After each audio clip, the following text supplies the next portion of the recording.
Hello everyone, another FFT Arena matchup coming at you.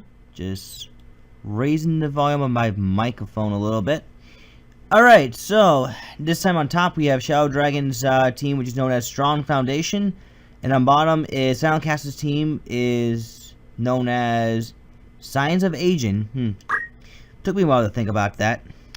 Alright, so ShadowDragon has Brick the Paladin, Garrison the Squire, Nurse the Priest, and Medic the Priest.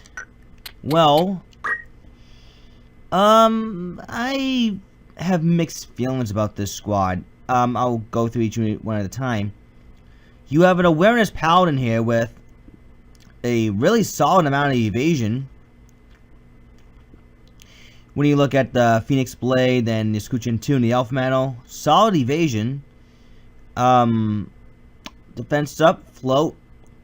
Item though, I have a problem with this unit only because he's way too slow to do his job. I mean, mostly item bots tend to be faster, certainly just as sturdy, but tend to be like faster, and that can do things. You know what I mean?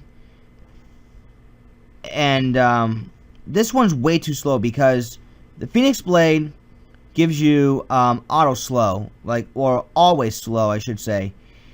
And it's just not good because you want your item bot to be much faster. I mean, if you want to make him still like a defensive unit, that's fine, but I would change around quite a few things on this paladin. And if you really want him to be an item bot, I would replace the Phoenix Blade with something else, like maybe maybe a battle axe or something. You can give him like highest HP, and if you really want him to be fast, like give him like Zephyr Shield and Sprint Shoes, and then give him like counter or something. Because again, if you want him to do your job, job while hitting hard, I would switch it around some equips. Personally, I don't think this setup's gonna work out very well for you. Phoenix Blade users are only meant for specific setups, and I don't think this is one of them. Squire here with 2 swords, PA save and float. This one I like kind of better than the paladin. He has 2 ancient swords, so he can always proc petrify, which is a good thing. Again, with Cursed Rain Thief Hack, he's at 10 speed, decent amount of health. Covers his weakness because of the Cursed Rain and Black Costume. Black Costume does cover the Cursed Rain weakness, which is fire. PA save though, I don't think PA save really matters in the Squire. I mean, yeah, he'll still hit hard, but I don't think the amount of power is really gonna matter. I think what's gonna matter is the petrify procs. I mean, that's all it's really there for, just to inflict status. It's not meant to really do a lot of damage. I mean, I guess you can have it be that way, but I don't think that's his purpose. That's just my thing. This one has raised to Asuna and Masamune. I have a huge problem with this unit because you're basically wasting all of her MA on just like a resurrection spell, a buff like Masamune and Asuna. I mean, you already got like compats going around for you and everything. I mean, the Squire's undead, so there's no use of trying to heal him up with like raise 2 or anything, because he'll just come back because it's a Cursed Rain. And this Paladin's immortal, so again, no use for raise 2 on him.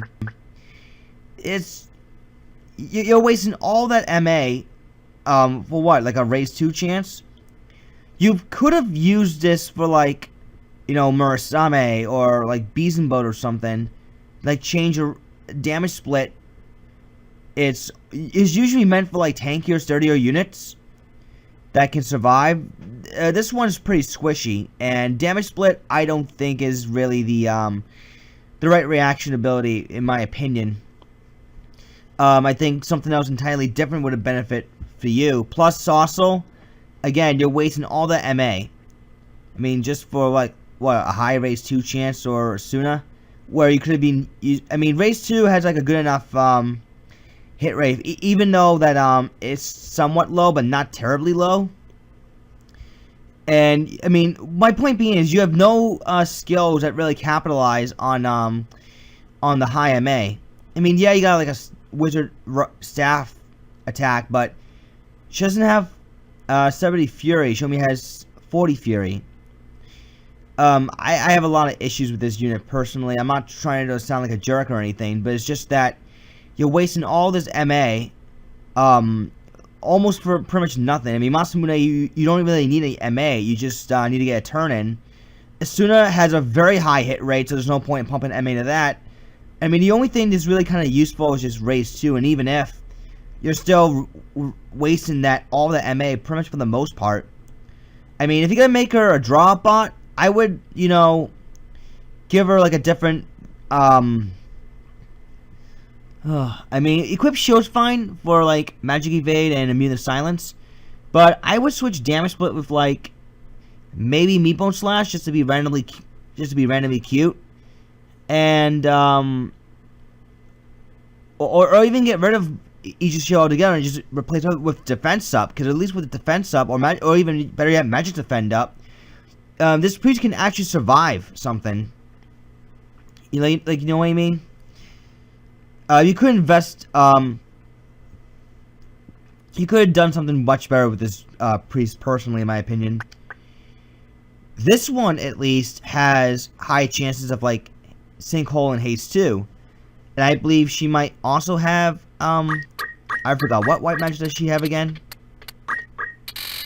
Raise Tuna Sooner as well. Okay. Again, same thing. You're kind of wasting all the MA, although I don't think it's as bad. Because Haste 2, you do well, I mean, Haste 2, you have a generally good odds of nailing it anyways. I guess Sinkhole's okay. But I would have, again, did something better with both priests, really. I mean, Time Magic's fine, Draw's fine. You're just wasting all that MA for virtually close to nothing. So, I would rework probably this team from the ground up. This Squire, I guess, is fine. This Paladin would definitely need some reworking, and these two priests, I think, definitely need some reworking. Just my opinion. Meanwhile, Silentkaster has Losing Your Hair the Samurai, Raspy Voice the Bard, Menopause the Oracle, and Painful Cramps the Oracle. You know what this team is about. He did do some switching around. For starters, this Samurai no longer has Masamune and like the Chantage. She actually now has H-Bag and Sprint Shoes. He also switched the Crystal Helm with the Diamond Helm. I guess if you're going for keeping re-raise, it's fine. I mean, I did kind of like the Don't Act immunity on this thing, but re-raise is just as fine, so I'm not going to harp on it too much. 10 speed, so she can actually use Masamune, and she can really benefit from the speed advantage. She can recover her HP, you know, really fast. She has Kiyomori this time, so she can inflict poison and blind. Kiyomori, a pretty decent skill to have on a very defensive unit. And this Samurai looks to be defensive enough. I mean, she doesn't have, like, Shurishi or defense up or anything like that. But, item and throw item, in general, is a very good combo. 10 speed, it's fine. We hardly see Sprint Shoes nowadays. So, I'm okay with this unit, at least from the looks of it. Elemental Spam and Bard, you already know what this one's about. Big damage, Magic Song, can boost the MA of his allies, and have Elemental do even more damage. Enough said there. This one's a 10-speed Oracle with H-Bag, Secret Clothes, and Wizard Mantle. Again, though, I get 10-speed casters. You want to get like those raise 2s off and those spells off at appropriate times. 8 speed works out, I think, a tad bit better. 10 speed, I guess it's okay if you're like going for 10 speed like mid to late game, like because you do want to get those spells off quickly. Because 8 speed kind of like helps you out early and then it kind of drags along late game. So if you're going for like a late game type of setup, then 10 speed's fine. It is. She has Holy for sniping goodness and to heal this bard as well as this other Oracle, who gets an extra point at MA now thanks to switching a Bleach Chantage with Magic Ring. So she has a higher chance of Steel Heart, and she can hit her hit opponents with her Ivory Rod a lot better now. So, I think silentkaster did some better adjusting to his team. Shadow Dragon, I feel that you need to rework this team, I feel, from the ground up. These two priests especially. Just my view. We're going to be going to map 90, which is Jamina's Peak. I mean, I may have ranted about this team some, but just understand that this is coming from a veteran player who knows all the flaws, for the most part anyways, about constructing teams. And hopefully this match will be a good viewing experience for you, because, I mean, I get what you're going for, but you could distribute some of your units equips better. Obviously, your squad use Accumulate. That's nice. And Shadow Dragon, by the way, is in the black, while silentkaster is in the white. We see Masamune from Nurse, and then Painful Cramps are going to rush forward. Medic's going to go for nothing here, because I'm not sure, does she have haste too? Or is it slow too? Oh, you know probably what it is? It's, oh, throw stone. Very good. That squire was just fast enough to interrupt that casting. And we can see Hell Ivy. Oh, big damage. Damage split does come into play, however. Nurse goes for Masamune. I think that with Time Magic, it's kind of making Haste 2 a lot less useful for one of your priests. Because Masamune can already do that. At least, except for the big AoE. And Double Paralyze does hit. And Menopause will be looking for, what looks to be a Holy, I think? Yep, Holy goes off. Hitting the priest mid-charge. Having 10 speed actually does work out for the better, I must say. So we got 2 tone-acted units for Shadow Dragon right now. And Masamune from the Samurai, keeping everyone nice and hasted and healthy. Paralyze misses the Paladin, that's because he's in defending. I mean, defending I do kind of dig on the Immortal Paladin, because now he can actually spend time being a distraction even longer. 11% charm. Wow, those odds are low. Low odds. We see another throw stone that time. It missed, though. Yeah. So, defending Immortal Paladin, now he's going to go for a Phoenix down. But again, because of the auto slow, he's not going to do his job by sandbagging very well. He might be good at being distraction of other units. Petrify proc on the Oracle. That's nice. But I do have a feeling that Oracle or the Samurai can just remove it with... yep. As soon as it's going to remove the Petrify, so that was no problem whatsoever. All that is left right now is an Immortal Paladin, who I don't think is going to pull it off. Now we see a Charm. Now we can see a Magic Song. And we see some lulls right here.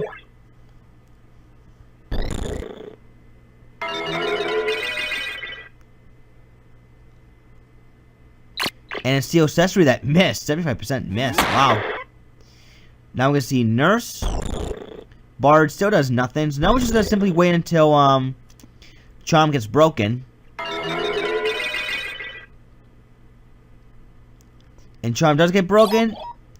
Thank God that was not reapplied.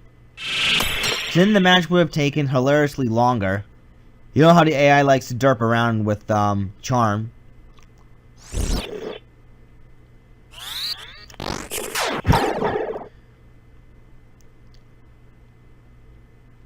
Garrison gets right back up from being undead and snags the crystal.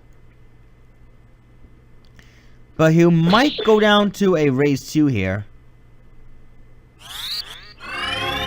No, he missed. Well, she missed. Excuse me. Paralyze does hit the Immortal Paladin. And no PA save on that Squire. Not that I think it would matter. Now there's a PA save. And he proceeds to run away still.